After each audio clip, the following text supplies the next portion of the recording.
Hello, everybody. Can you hear me now? Here we go.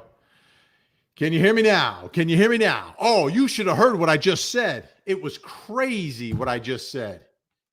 It was absolutely crazy what I just said. All right, you can hear me now? Yeah. So this is the news you've been waiting for. Might not be the news you want to hear, but this is it. It is what it is. Jenn Soto will not be charged. Jenn Soto will not be charged.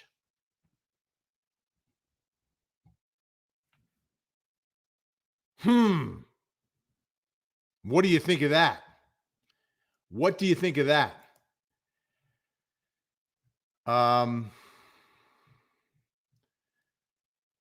Let me show you where this is coming from.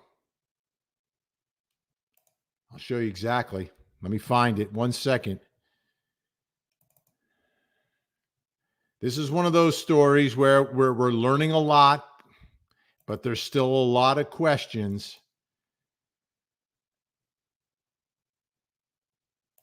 Right here.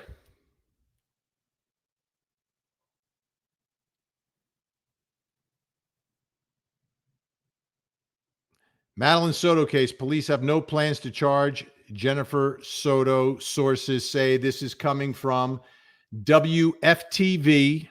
My friend, investigative reporter Shannon Butler, she's on my show all the time, breaking this news from her sources. She's been a reporter down there for a long time.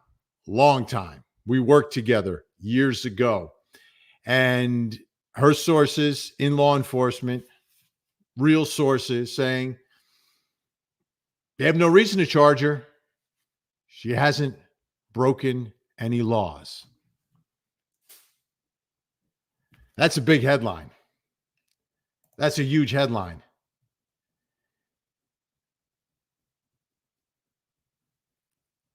I know it's not what you wanted to hear. And I know we've been talking about this for months, right? And my perspective on it was morally wrong. Her actions threw her daughter into the arms of a pedo. But she had to knowingly do it. And to knowingly do it, you've got to prove that in a courtroom. And the evidence wasn't there. At least it's not there. So they're not going to charge her. No plans to charge Jenn Soto in her daughter's case. And remember, there's actually two cases at once taking place. You've got the case against Stephen Stearns for what was done to her in the images that were found on his phone. That's one case. And then there's the case for the Big M, which has a possible D-pen sentence. So this is where we are. It's, she hasn't spoken publicly, but if there's no plans to charge her because they're saying she did nothing wrong, then the next question is, what is her role at the trial? Clearly, a fact witness can establish a lot of things regarding timeline, regarding what happened to her daughter, regarding who was there. But that's a big wow. It's got to be knowingly. It's got to be knowingly. You have to have the mens rea. You've got to be able to prove that, because you can't.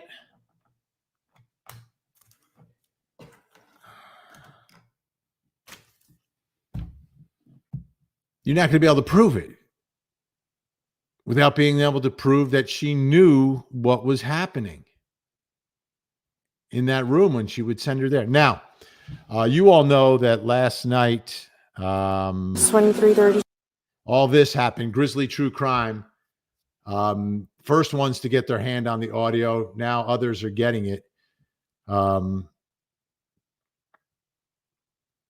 Doing a great job in getting the state attorney and the Osceola, I guess it's perhaps the Osceola Sheriff's Office. I'm not sure which office released it, but the interview of Jenn Soto, coinciding with the information that she did not and will not be charged in this case. So where does that leave us? Well, we've learned things that law enforcement have known all along from this interview that was released by Grizzly True Crime. By the way, make sure you're following Grizzly True Crime on YouTube, folks. Make sure. There were some interesting parts of that interview that revealed some more information. And to me, the one thing that sort of plays into this whole scenario is the setup in the house. So there's a master bedroom downstairs with a king bed, and then the rest of the bedrooms are upstairs. But there's other people living in the house. And we sort of knew that from the release of some of the documents, but it was much clearer from this interview that there's two other people and a child. So I think there's three other people living in that house off and on, right? It was a little bit of vague mention that sometimes they're there, sometimes they're not there. Maybe they come in and work sometimes, or if there's a child custody thing, I'm not sure going on. But there were two other women living in the house and a child, and they're all upstairs. And Jenn is downstairs. But what she also said, the setup of the house, was that Madeline had her own bedroom, which was the converted living room, but she would never sleep there. But that was sort of her room. Bizarre, right? I guess maybe she needed to make money by having people rent out, or was it family members or friends you're doing a favor for? I'm not quite sure. But her daughter doesn't have like her own room. She sort of has the living room, but either sleeps with Jenn and Steph and the king, or just Jenn and the king, or just Steph upstairs. So let's put these pieces together and try to make some sense of it. Like, we're talking about a whole bunch of potential witnesses to what happened now. Two other women living there on the same floor that potentially this took place. And by the way, if there's other people in the house and they're living up there, how does no one see or hear if in fact the act occurred upstairs, the taking downstairs of this body? Like, how does this happen? All these people in this house, no one sees or hears or suspects anything? What? Explain that to me. The setup in the house. Potentially 4 adults and a child. 4 adults and 2 children, one of whom's life is taken, and nobody sees or hears anything? Suspicious? And we're just playing along like this is a missing child? What? That leaves me with more questions.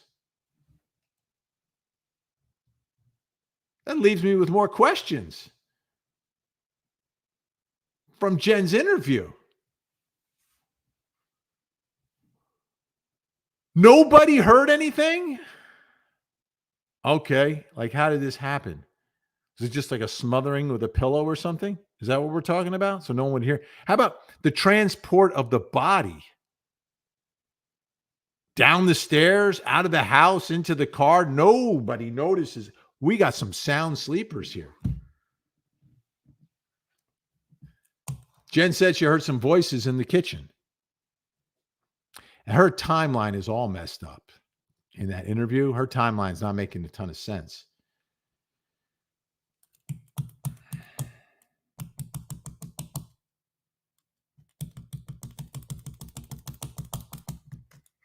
Well, I mean, the headline is the headline today.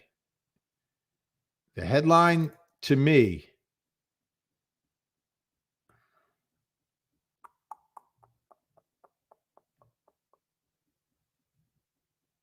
where is it? Now I've got to find it. Here it is.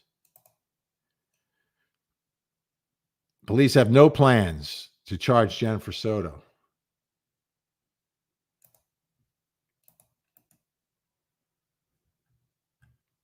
To me, that's a huge, huge headline. I'm going to put the link in the comments so you can get to this story from WFTV.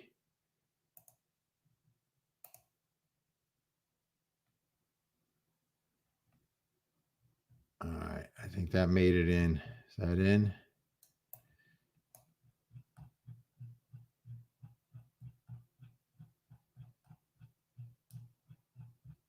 Oh, a lot of comments. Oh, boy. A lot of comments today. All right. So I just posted, I believe, I'm trying to see if it, there we go.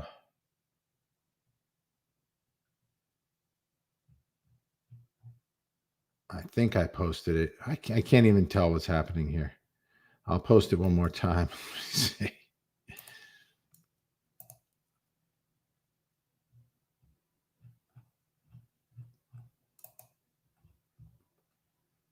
Oh, there we go. Yep. I did post. Okay. So I posted the article from WFTV. So you can check that out at your leisure. All right. How do I get this off the screen now? Oh, here we go. Okay. So this is a big day. This is a big day because the Stephen Stearns investigation, right? Quick arrest on the charges related to what was on his phone. So that opened a lot of eyes. Once those charges were made, we knew he was going to be arrested. Then they found the body. Once they found the body and they were tracking his car and his story made no sense, we knew he would be charged. All of that. The biggest unknown from the beginning has been Jenn Soto. And the people who know the most about this, right? We know something about it, but we don't know the most about it. Okay. Law enforcement knows the most about it. They've been on this from the beginning. They've interviewed everyone. They've looked at every piece. They've conferred with the local state attorney, and there is nothing to charge her for. They say she has not broken the law. So there's no plans to charge her because she hasn't broken the law. And again, they come from WFTV. Shannon Butler is the investigative reporter. See her on my show all the time.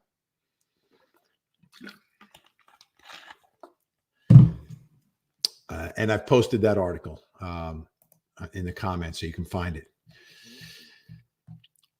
So so what does this do now? Now he handed it over to me, the prosecutor. Okay, now I've got the case. Jenn Soto's not being charged. What do I do with her? She's going to be my first witness, I would think. She's got to be the first witness. I would put her up as the first witness, number one, to introduce Madeline, to introduce the defendant, and then to tell the story of the relationship, tell the story of Madeline, tell the story of that night, tell the story of the last time you saw her. And she's super clear that it's she misspoke at one point, saying Wednesday, not Sunday, but it was 11 o'clock on Sunday when she said goodnight. And they went upstairs. That's the last time she saw her visually, is what she said. Visually, and whenever she says that, it sounds like Larry Miliette. The last time you saw Maya visually, I didn't see her. How else can you see someone other than visually? Like you can hear someone, but the only way you can see someone is visually. So that's the last proof of life, if you believe Jenn Soto, which authorities do, because they say she's done nothing. She hasn't broken any laws. There's nothing to charge her for. So there's nothing to charge her for. Then her story will be presented to the jury. Her story is going to be presented to the jury. She's going to establish the timeline. She's going to establish that Madeline is alive and goes to bed with Stefan. And then the next time anyone other than Stefan sees that child is on the side of the road when she's recovered 20 miles away in St. Cloud. That's where we are. That's where we are here. It's not what anyone wanted because of the moral and the blindness, the absolute blindness and the lack of, and to me, the lack of hate blaming people, right? You hate blaming people, but all Madeline has to protect her is her mother. And not only does her mother not protect her, her mother ends up feeding her to the lions, to the lion, to the monster. But apparently, law enforcement believes it's unknowingly doing it. Right? You're unknowingly doing it, because if you're knowingly doing it, then you would be charged.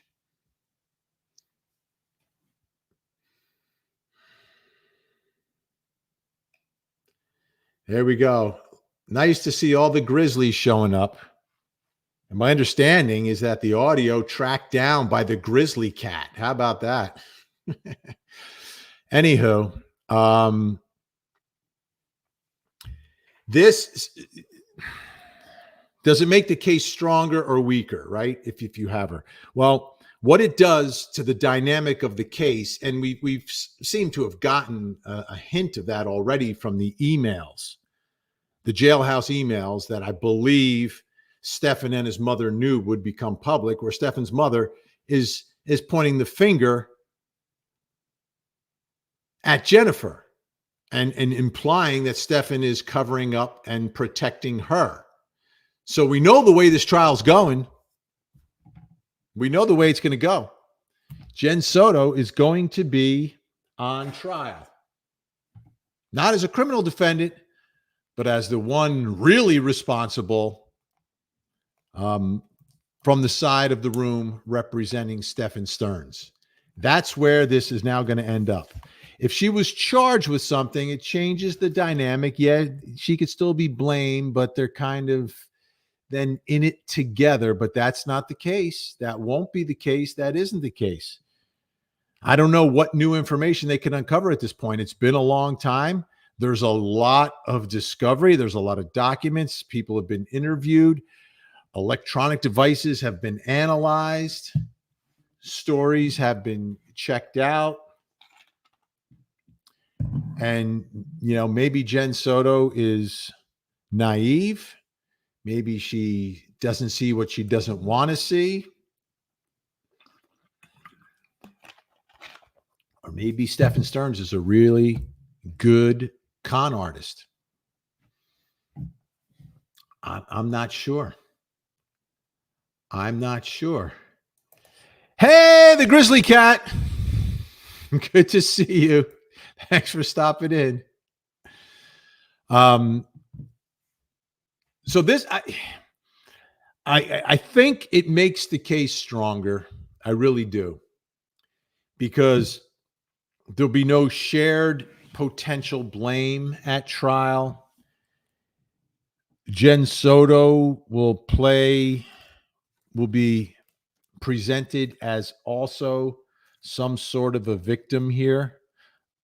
But this is going to be important now. And we don't know, right? We know in the moment she didn't want to believe what she was seeing, which were the photographs of Stefan and Madeline. They showed it to her right there, and she didn't want to believe it. So, and this is, it's denial. We get it, but it plays different inside of a courtroom. So I don't know where her head is right now. And here's how it could backfire for prosecutors if she is still in denial of all this and doesn't want to believe it and will explain and will excuse and will come up with explanations to help Stefan in all of this. Is that possible? Yeah, it's possible, because that was her initial reaction. Might have been the shock of the moment. Hopefully her family um, has spoken to her, has brought her into the world of reality, hopefully, and uncovered what this monster really is and get a dose of reality. I hope her family has done that if she can't do it on her own.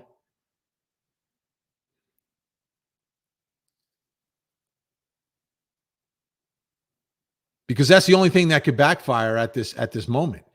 Because now there's a date for both cases coming up, I believe, in October, and then we may get some trial dates. But the question will be, and it's not, there's going to be two trials, and I believe they'll do, the first trial will be for the images on the phone, because you want to use that conviction and that evidence as an aggravating factor for the D-Pen trial that will follow. I don't believe there's any way they can put these two together, because it would be under our Constitution unfair to the defendant, because all the evidence of the images on the phone coming in dating back years would be potentially prejudicial, relevant to the other charges regarding what happened to Madeline and how she ended up where she ended up. So looking at it from that perspective, the pictures, Jenn needs to be the one to identify her in the courtroom. The mother needs to do that. The mother needs to identify Stefan Stearns and his private parts, with which she is very familiar. I think they photographed him as well. There's some sort of distinguishing part of him. I don't know what it is. I don't want to know what it is. But apparently there's something kind of like from the movie Porky's, that is very, you might remember that, right?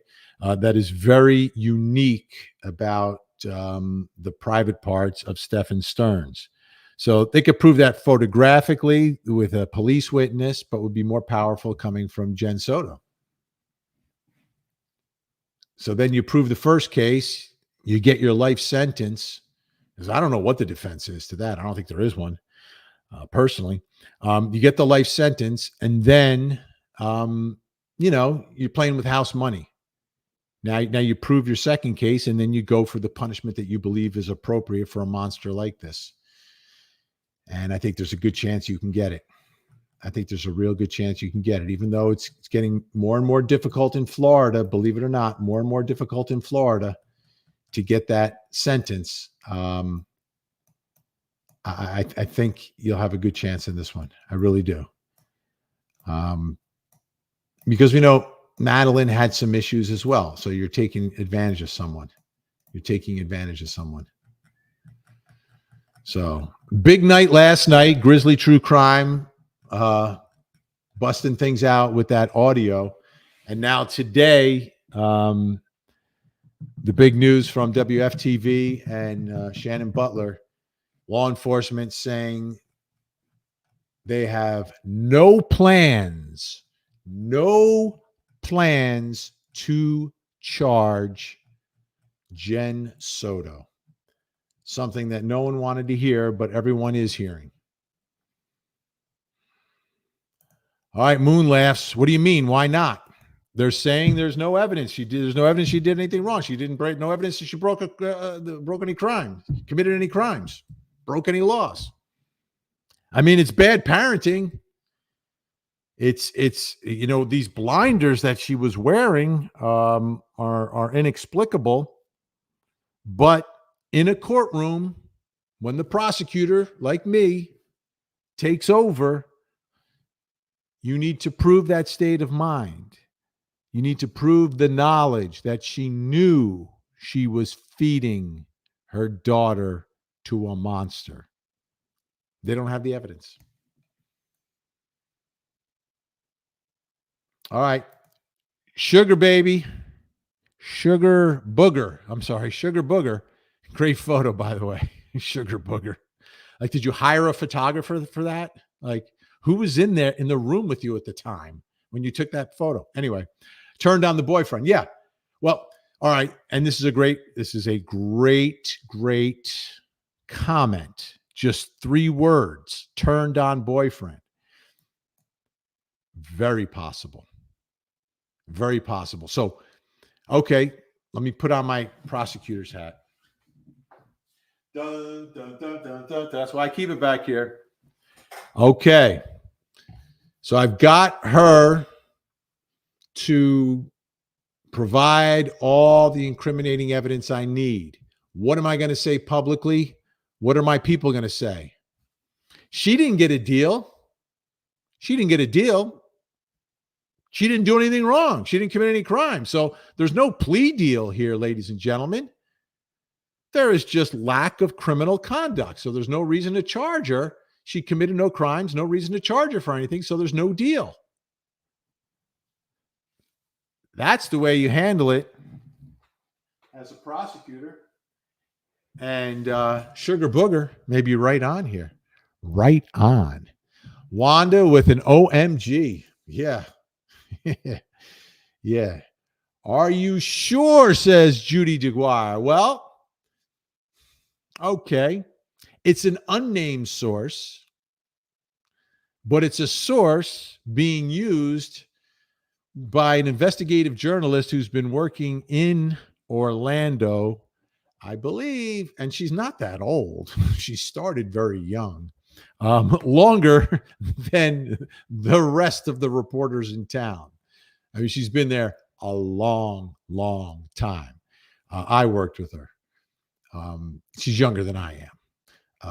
But yeah, that's why that's as sure as I could be. Now, I would be more sure if the state attorney came out and made a statement, right? This is not binding, but they have no plans to charge her. Tina Brown, wrong on every level. Patty Ward, this is crazy. Mary, this is just a bunch of, you know what I think. Ruth, what? Judy, it's a trick. Sweetie cake, excuse me when I say this is beep.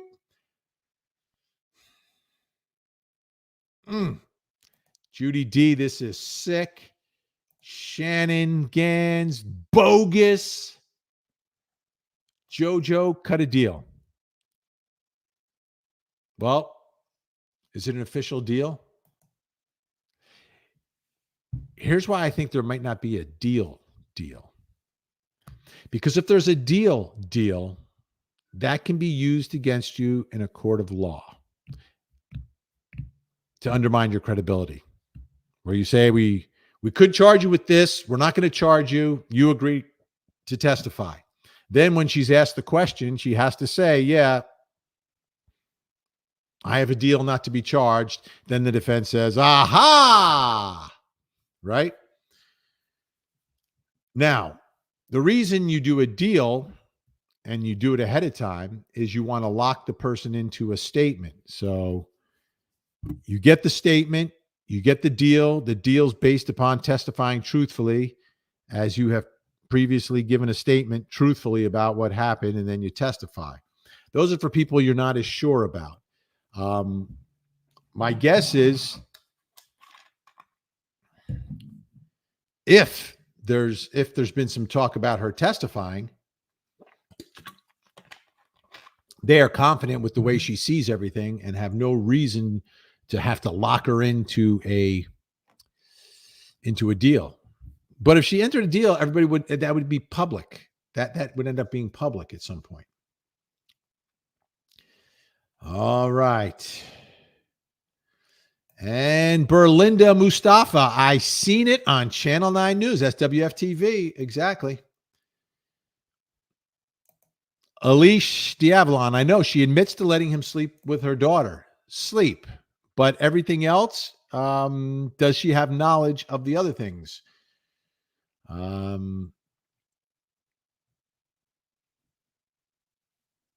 They don't have proof that she had knowledge. Did she have knowledge? Only she, at the end of the day, really knows if she had knowledge.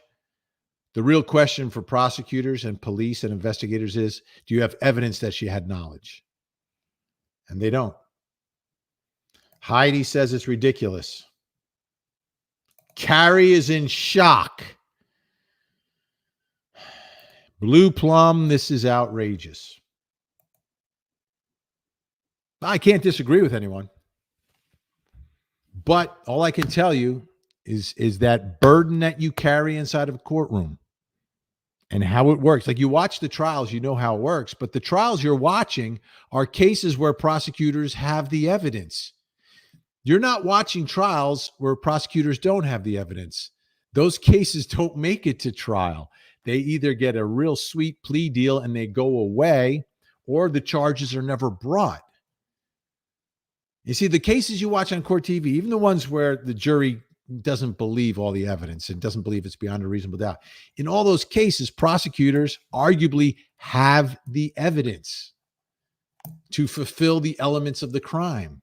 And one of the elements here is going to be knowingly, like she knew what she was doing when she sent them away. She knew what was going to happen. She knew her boyfriend was a pedo.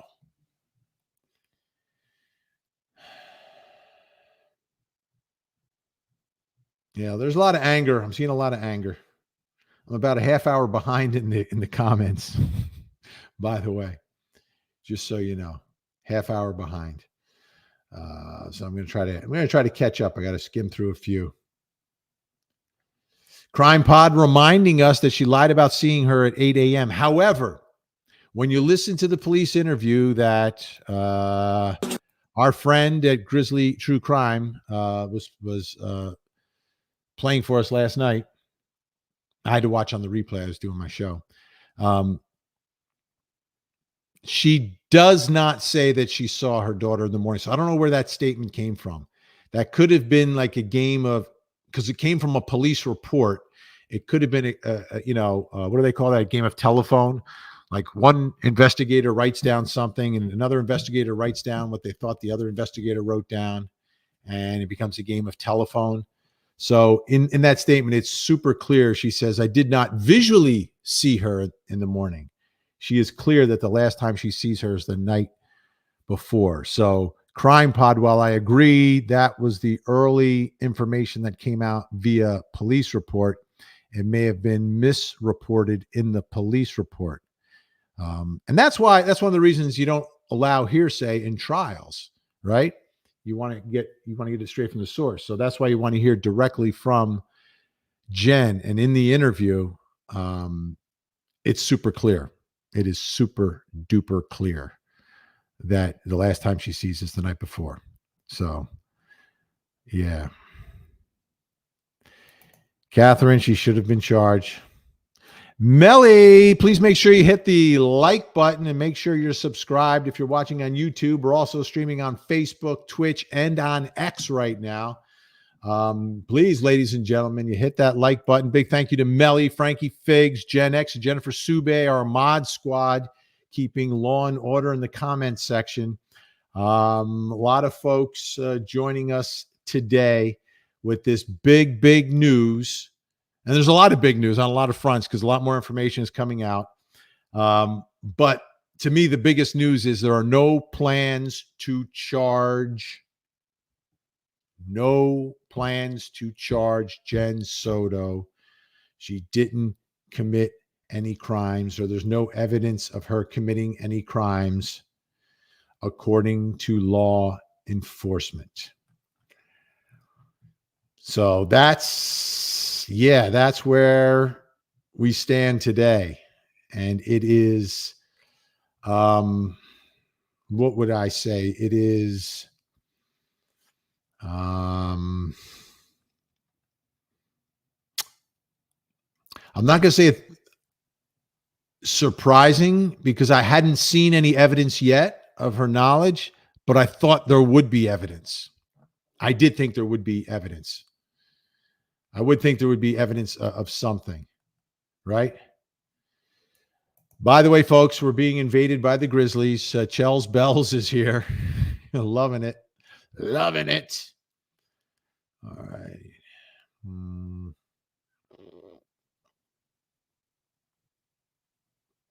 All right. I'm just trying to get a little closer to the current time in the comments. By the way, I posted the link to the story on WFTV. For those of you who don't live in Orlando, couldn't watch it on the news. It's on their website, WFTV. I think it's their lead story right now on WFTV.com. And this is, I mean, this was the last piece that we were waiting for, right? We're waiting to find out, well, what about her? Every time I do a live stream on this, every time I do it on my television show, it always comes back to Jenn, because I think, number one, people can't believe it. Number two, her statements about knowingly allowing them to be together. And number three, I think a lot of us are parents. And a lot of in the true crime community are mothers as well. And like, come on, really? Really? Charlotte says it's disheartening to our American justice system. Well, Charlotte, but this is the only reason I don't want to go after the system for this one. Okay. It's just because the system is based upon a strong presumption of innocence that can only be overcome by evidence beyond a reasonable doubt. And the evidence that's needed to implicate Jenn Soto is some knowledge on her part, because all of the physical evidence, all of the timeline evidence is directly connected to Stephen Stearns, directly connected, including the photographs. It's his phone. There's no third person involved. There's no third person taking the photos. There's nothing like that. So there's no evidence. And while we can look at it like this and we can wonder, we can scratch our heads, scratch our eyes out at the same time, in our system, the level of evidence that's required is huge, and it doesn't exist yet, which is why they're saying at this time. Obviously, they don't say we'll never, because they don't know what evidence could be shown. But I think the investigation is pretty thorough at this point. Glenda Mezzacapo. I can't believe the way children in this situation are treated. My goodness, she's gone and never going to have justice. It's so sad. Well, never going to have justice. And I guess that's because you believe, like we all believe, I'm not going to speak for everyone, but most of us believe that mom let her down. Mom didn't protect her. Yes, I think we can all agree on that. And to me, that's moral. That's moral. When I think of the word justice, I have to think of it in terms of the parameters, the rules, the Constitution. And it's just not there. It's not there, despite what we think of her answers in the interview, despite how oblivious she seemingly was to a situation that may have been obvious. I don't know. I mean, how convincing was Stephen Stearns, right? How convincing was he that he was really there for Madeline? And what's her level of, you listen to her talk, and she doesn't sound the brightest, but she doesn't sound like, there's really like there's a, I don't even know what the right word is to use these days, folks. I'm sorry. I just don't know. But there's no diminished intellect, like severely diminished intellect. That I didn't get that. She understood it. She's working. She's got a job, all of that. Just, I don't understand. All right. Janice is saying cops just focused on SS, lazy prosecutors. Okay. Okay. Based upon what I've seen in other cases, I will not dismiss this comment. I will not dismiss this comment. It's clearly the easier case. No, I don't believe any case is easy, but it's the easier case, the much easier case, much more difficult case against her. So that could play a role in this. Human nature. You don't want to bring a case you can't win. You don't want to bring a case that you can't win, but you also have to act ethically. You can only bring a case that you believe you can actually win, and a case where you actually believe the law has been broken. So it's a balance. I go after prosecutors for acting unethically. So the prosecutor, the state attorney, may be in an ethical place right now where the evidence isn't there. So we can't charge someone if there isn't evidence, even if we don't like them, even though we think what they did was wrong and outrageous. If we don't have the evidence, we cannot and should not charge someone. And that may be where they are. As frustrating as it is, ladies and gentlemen, as frustrating as it is. And I'm skimming through a lot of comments right now, just trying to get to the current ones because I always start like 35 minutes behind because I go on my rant and I start looking at the comments. And Rexy55, we Grizzlies love you, Vinny. Thank you, Grizzlies. We love the Grizzlies. Who doesn't love the Grizzlies, right? Very huggable. They're very huggable. Francine, was it consensual between Maddie and Stefan? Okay, so under the law, that's impossible. Okay, so let me just establish the law first of all. A child of that age cannot consent. So legally, it can never be consensual. But I think what you're asking is consensual, with a small c, right? Consensual, like Maddie was okay with it, right? I get what you're saying. That we don't know. All I do know, though, and this is the reason that the statutory charges exist, where it doesn't matter whether you consent because you legally can't consent. Like a child can't consent to that. And we never refer to it as sex. We refer to it as sexual abuse. I shouldn't have said that out loud. Anyhow, you know what I mean.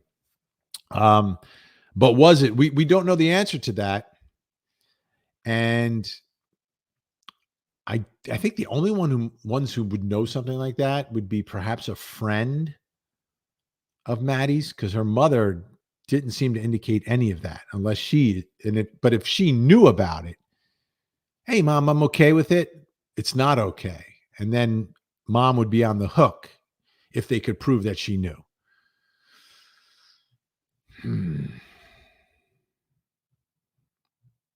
All right, still rolling through, rolling.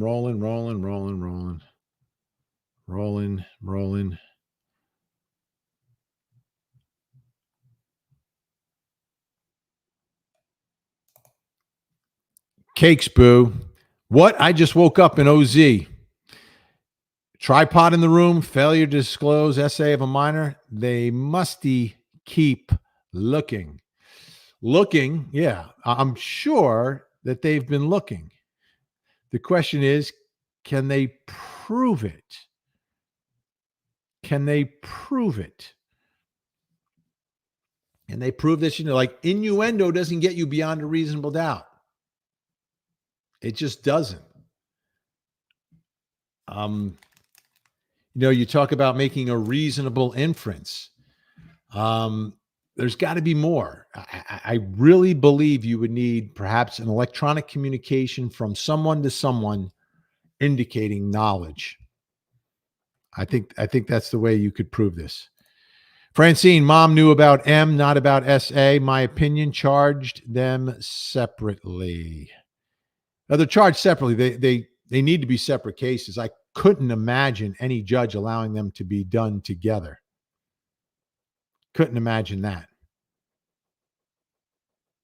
because of the constitutional issues involved, right? Because you're kind of bootstrapping other charges that go back a number of years, 5 or 6 years, unless you show that's the motive, maybe. But I think you want to prove the first case involving the images and the activity depicted in the images, and then you go to the big one where you're going for the deep end.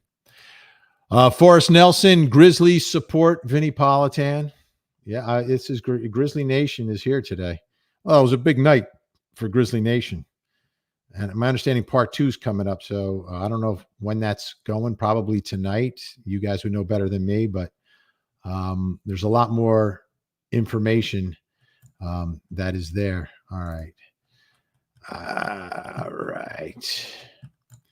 Busy day in the chat room. So I'm just trying to get to everything that we had. Here we go. Amy, Vinny, this is so wrong. I would say that's the overwhelming majority. What people are saying is that this is so wrong. But the question is,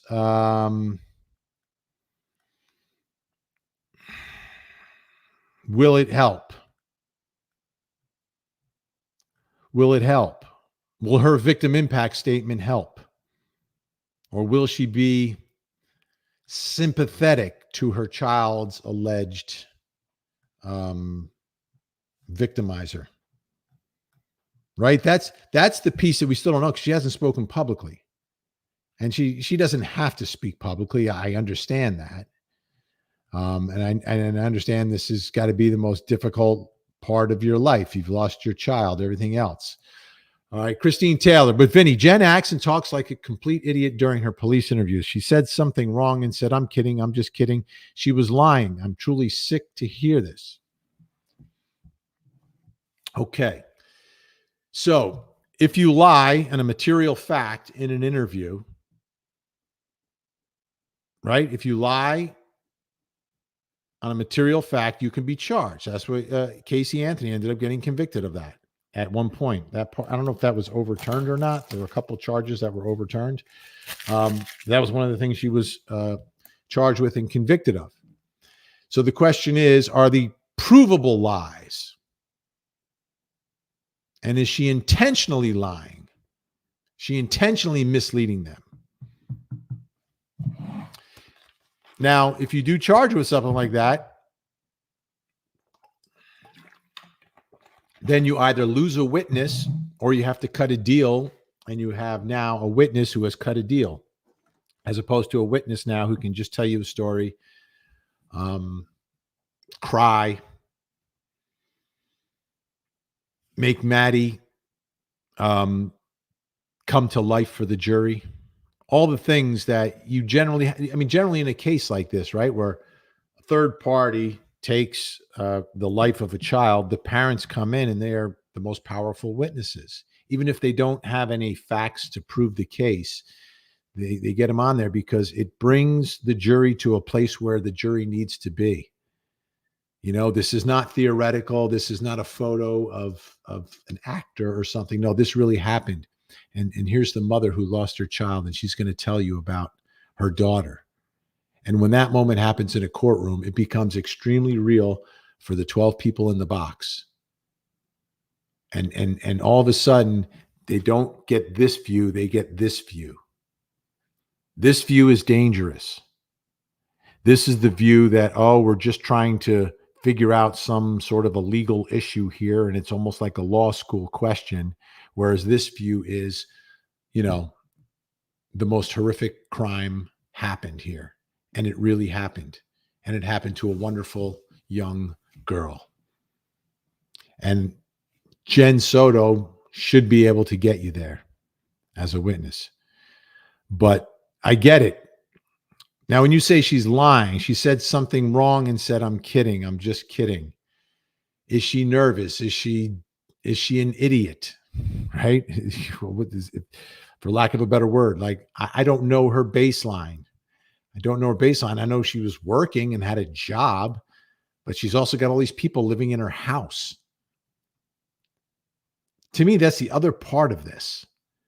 It's all these people in the house. Nobody saw or heard or suspected anything.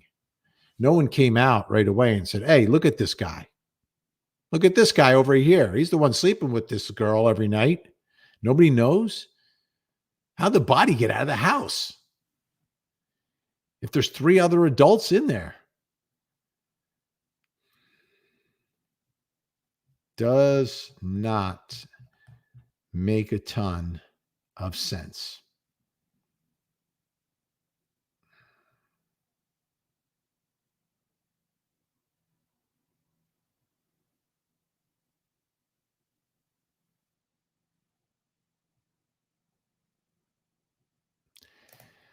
Linda Jane, 45. Law enforcement investigated her thoroughly. Seen, understood, mentally weak. Single moms manipulated by predators with an agenda. No more than we know. I trust law enforcement. Linda Jane. And they do know more than we know. And I guess the only question is, did they dig as hard as they could dig? Okay. So Natalie Tuznio. Natalie Tuznio. She verbally said she saw her get dressed in her first TV interview. Okay. TV interview. You're lying to the public. Not great.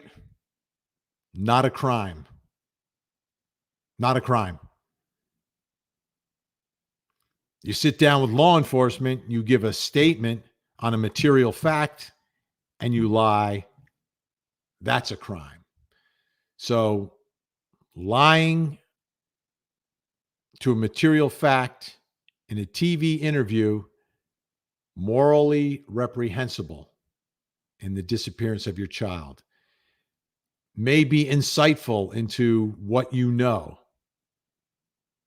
but is that enough to prove a crime beyond a reasonable doubt? And remember, those first interviews were really weird. She said, we drove her to school. We did that. She did nothing. It was a mishmash. It was a mishmash, those TV interviews. She was all over the place. Maybe, I mean, at that point, did she suspect him? Was she just, thought that she was a couple and that, we're the parents, so we speak as one? Like sometimes parents, we do that. We speak as one. Oh yeah, we did that. We kind of use that terminology. They weren't married though. Apparently he wasn't even living there at the time, but had come back or wasn't back. I don't even understand their relationship. Well, I understand it now. He was using her to get access to her daughter. I get it, that part. But I don't get from her perspective what she thought the relationship was. But good point, Natalie.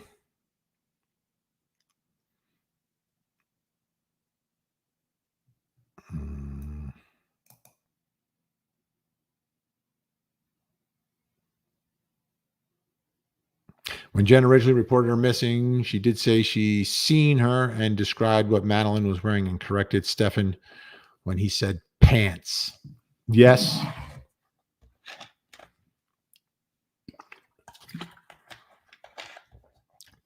And all these things are all the reasons why we all believed there was a there, and that law enforcement would uncover the there. And then the second shoe would drop, or third shoe. First two shoes were against Stefan. So we thought the third shoe would drop, but there's no third shoe. No third shoe at this time. All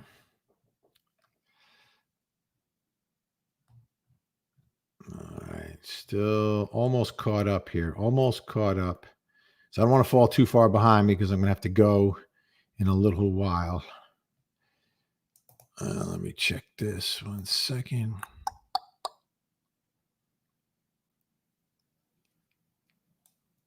All right.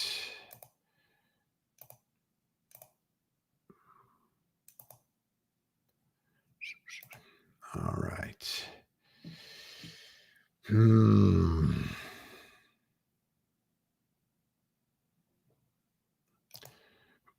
Here's Rochelle, exit 161 up in North Jersey. Fox News interviewed Jenn, the local Fox, and out of her mouth, she said she saw her daughter that morning.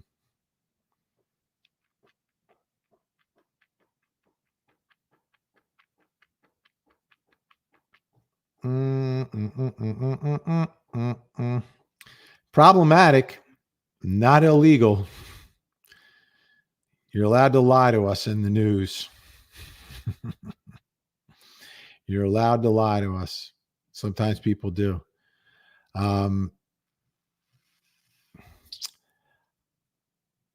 So the other part of this is do they have the appetite? Like, if there is a borderline charge that they could bring for any statement that she made that may have been wrong, misleading, incorrect, um, do they have the appetite to charge her for it? Like, is it worth it to them?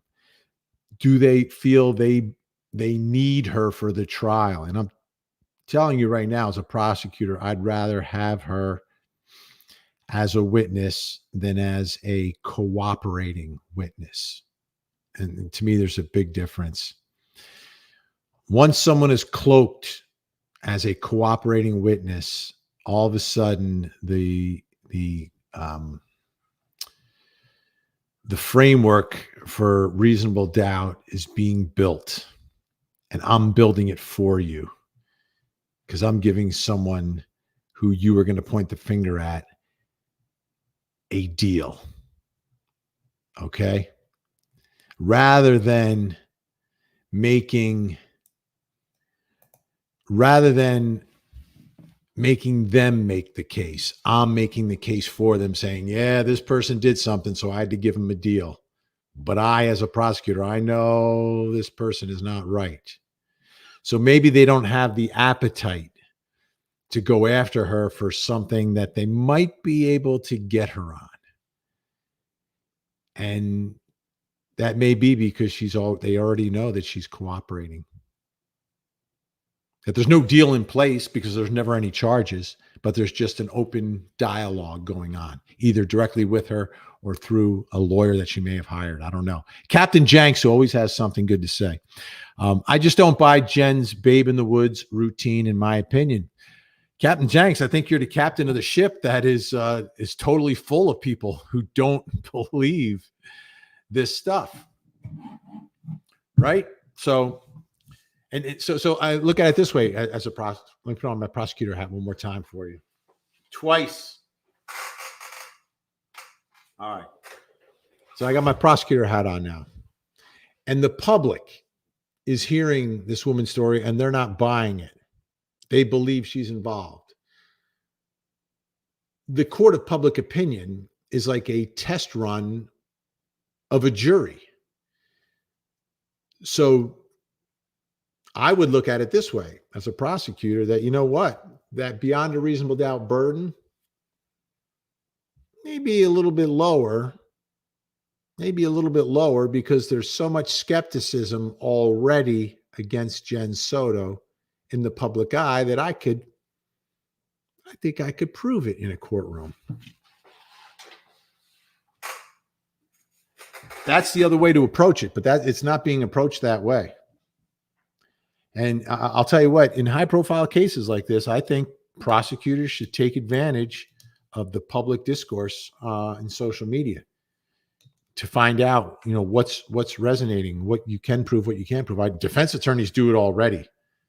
Trust me, they do it already. And they float alternative theories, misinformation, whatever you want to call it, to see what has traction. They absolutely do that in high-profile cases. Thank you, Captain Jenks. Seagate, she knew it was possible. Give me a break. Right, that's what our intuition tells us. That's what our common sense tells us. We need the evidence to tell the jury that. Knowledge that he had a history of this, wherever that's going to come from. But it's got to come from somewhere. You need something else other than come on, right? Because that's what we really have. What we really have is come on. Come on. How could she not know? That's what we really have, in addition to her television statements, which are all over the place, and her lack of credibility in her police interview, and just the way she is, the way she acted, the way she reacted.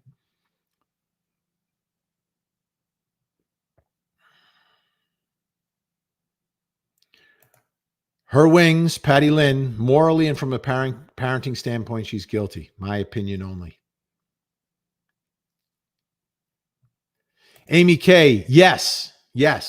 She can be charged at any point. Like if you, There's no statute of limitations for M to begin with, right?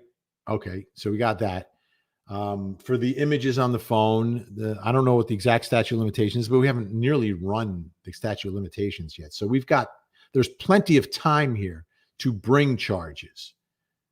But right now, they're saying there is no reason to charge her at this time because there's no evidence that she committed a crime.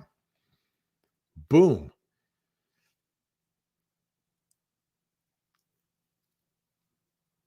Okay. Just a girl. I can't listen to this. I'll believe it when I see more on this because this is making me nothing but angry and sick to my stomach. I get it. I want to hear it from law enforcement, not from a convo someone had with a reporter. Well, it's a convo that law enforcement had with a reporter. Okay? So that's where it's coming from. It's coming from a conversation that law enforcement had with a reporter. Like that's how we get our information. That's how journalists get their information. Sometimes it's named source, sometimes it's an unnamed source. Watergate was a big story with an unnamed source. Okay? That's the way the business works. There are certain parameters, ethical parameters that journalists have and that they'll have at any network or local news station or website reporting, whatever news organization you're talking about. They have certain standards that to report something from an unnamed source that they have to meet. And those standards are relatively high. They don't just throw rumors out there. So that's why I believe this is significant, to say the least. And is also backed up by what big fact? She hasn't been charged. Okay? So this isn't like just out of thin air. We also have the huge fact that she hasn't been charged. But now we've got law enforcement, unnamed source, telling Shannon Butler from WFTV there are no plans to charge Jennifer Soto. Period.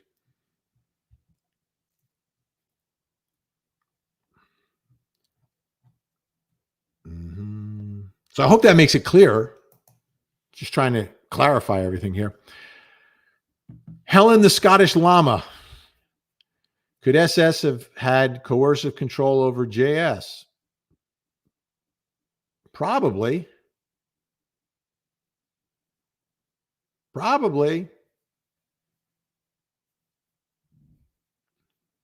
Some level of control because he could come in, come out, and somehow he was able to garner her trust, I believe. Should she have? No, but she did.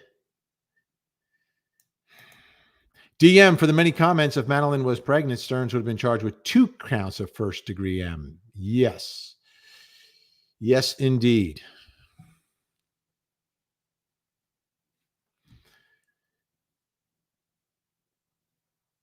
Maria, come on. We all know she had something to do with it.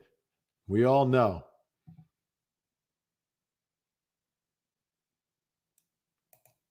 Can it be, Vinny, as a prosecutor, would you prosecute Jen with the evidence that they have?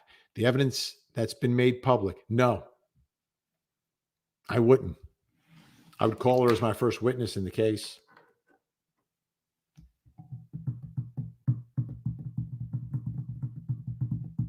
But I would dig deep. I would make sure that the investigators are digging deep and not looking the other way.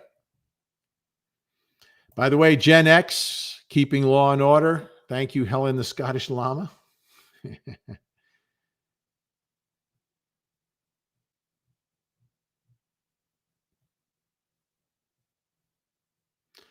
All right, Java Junkie. Defense might rip her a new one if she takes the stand.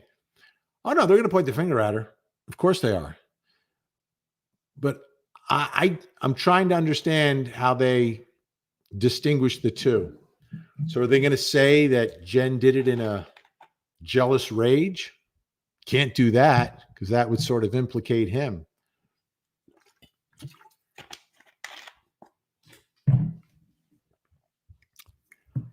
So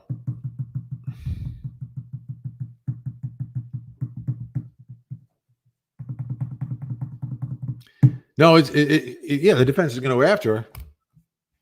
They can, and as prosecutor, am I concerned?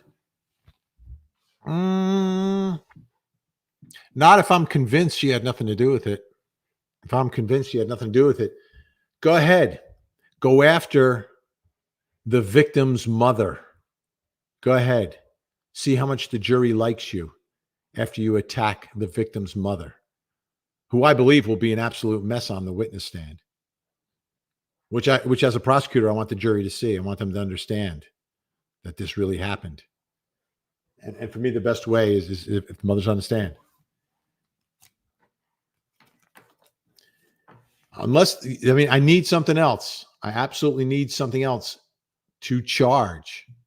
So if I'm not going to charge and there's this open dialogue and I understand, what she's going to say based upon what she's told us already, I'm going to roll with it. I'm absolutely going to roll with it. I mean, she's the last person. I mean, for the timeline, she's the last person. There's no other way you get that in.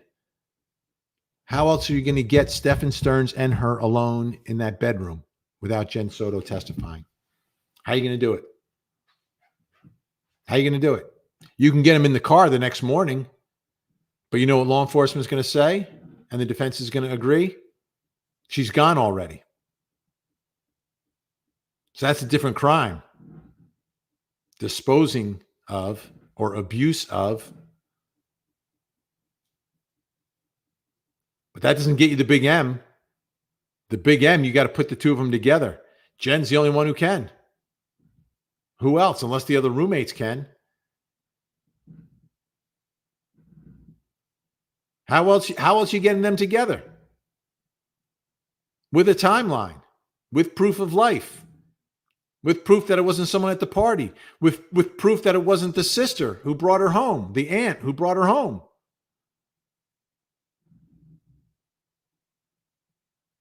You got to put her on.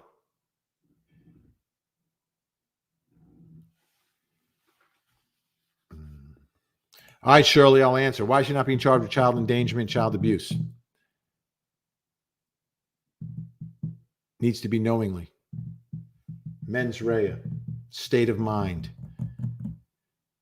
Did she know? Can we prove she knew Stephen Stearns was the monster? Do we have that evidence? Do we have the evidence that she knew? Well, she should have known. Yeah, she should have known. Did she know? She has to actually know. That's the problem. It's been the problem all along, but I was hoping that the investigation and the evidence that we hadn't seen yet was going in that direction, that they uncovered something. But according to what they're saying right now, that is not the case. That's not where we are. That's not where this case is.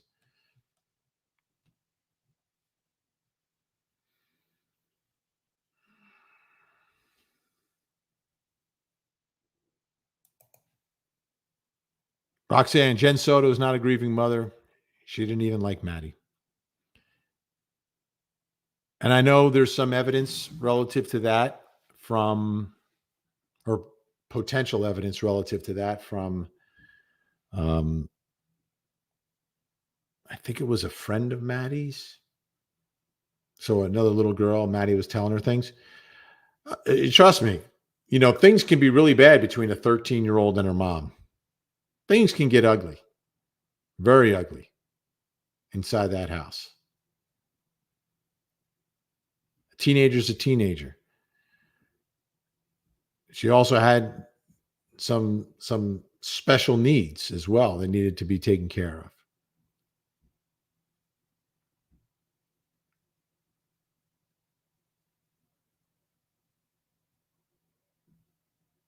And we haven't seen her publicly since we haven't seen her since the remains were found. So that's another unknown. But Roxanne, you are correct based on some of the evidence we've seen. I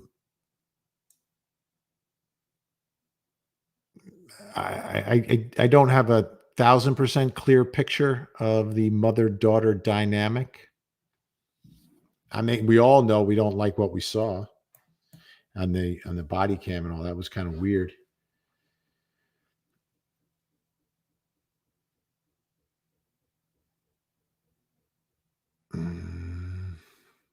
Mark J, I get it. We saw the video when she said she saw her at the church that morning. So there's a couple of things going on here, Mark. Thanks so much for the comment. Great photo. One, law enforcement looked at a surveillance video from that church, and law enforcement saw a child, but it was very grainy and they couldn't identify the child. And they relayed that information to Jenn and her family. And Jenn relayed that to people in their TV interview about that video from the church. So that's where that comes from, because in the body camera video that was released, we saw the camera of the officer who was reviewing that video at the time. I would say because the interview that's been released here, she talks about seeing her at night. But on the body cam video, does she say something differently to the responding officers? That may be the case. That could be problematic because that's a statement to law enforcement. That's a material issue. It's not a formal interview, but you're being interviewed by law enforcement. But that gets me back to another point I made. Does the prosecution have the appetite to go after her for that when you've got a big fish to fry here and you need her? See, once you charge her, she takes the fifth on everything without a deal. Once you charge her, she's done. She does not testify for you unless you give her a deal. And I've explained when you give her the deal what happens. All right. All right, folks. So here's what we got going on. Number one, thank you, everyone, for watching. I've got to get ready for my show tonight at 8 o'clock on Court TV. Closing arguments at 8 o'clock. And then at 9 o'clock, it's Vinnie Politan Investigates. Grizzly True Crime got her hands and their hands. All the Grizzlies got their hands on the audio. I think there's a part 2 that might be coming up tonight if it hasn't happened already. So check it out on the Grizzly True Crime channel on YouTube.